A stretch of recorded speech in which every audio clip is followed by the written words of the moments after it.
উজানের ঢল আর টানা বৃষ্টিতে কুড়িগ্রামের সব নদ-নদীর পানি এখন উপচে পড়ছে।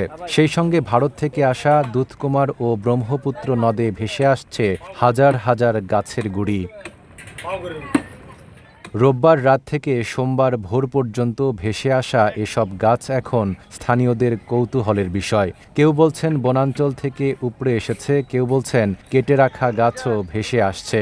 পাহাড়ি ঢল আসছে, ভারত থেকে অনেক খড়ি ভাসি আসতেছে। আমরা সকাল থেকে ধরতে আসি, সকাল থেকে ওই ধরতে আসি, এই ধারের মধ্যে ধরলাম। সকাল থেকে ধরতে আসছি, মানে বড় বড় খড়ি কুচের মধ্যে ঢালি ধরি, ওগুলো নৌকে দিকে নিয়ে আসে। এই যে সবাই খড়ি ধরতেছে, তখন আমরা এই যে নাও নিয়ে খড়ি ধরতে গেলে যা ছোটো ছোটো বড় খড়ি পাইনি, ছোটো খড়ি মনে করেন যে শোক পাচ্ছি, তা তো মনে হয় হাওয়া 10-খানি টাকার খড়ি পাচ্ছে।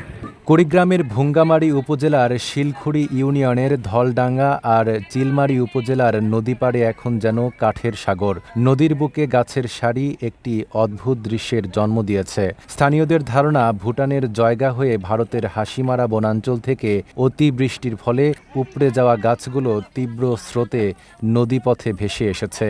এইভাবে ঘুরে ঘুরিয়ে পালা করছি, কেউ 5 নৌকে, কেউ 6 নৌকে করে পাইছে। আমরা তো 1 নৌকে পাইছি, 8 জন লোক সারা দিন নিয়ে এসে তাও শেষ করে পাবো। ট্রলার গুলো বেশি নিছি। আর মনোবল হতে হয় স্পাত-দৃঢ়। জেরুসালেম 25 বছরের পথ চলায় নিরাপদে রাখার প্রত্যয়ে। ভারতের হাসিমারা বনাঞ্চল থেকে আসা এসব গাছ এখন স্থানীয়দের অবাক করছে। তবে নদীপাড়ের মানুষের কাছে এটি যেমন কৌতূহল, তেমনি কিছুটা আশীর্বাদও, যেখানে ঢলের সঙ্গে ভেসে আসছে কাঠের ভাণ্ডার। উজানের ঢলে ভেসে আসা গাছের এই মিছিল হয়তো আগামী কয়েকদিনও চলবে। স্থানীয় প্রশাসন বলছে বিষয়টি পর্যবেক্ষণে রয়েছে।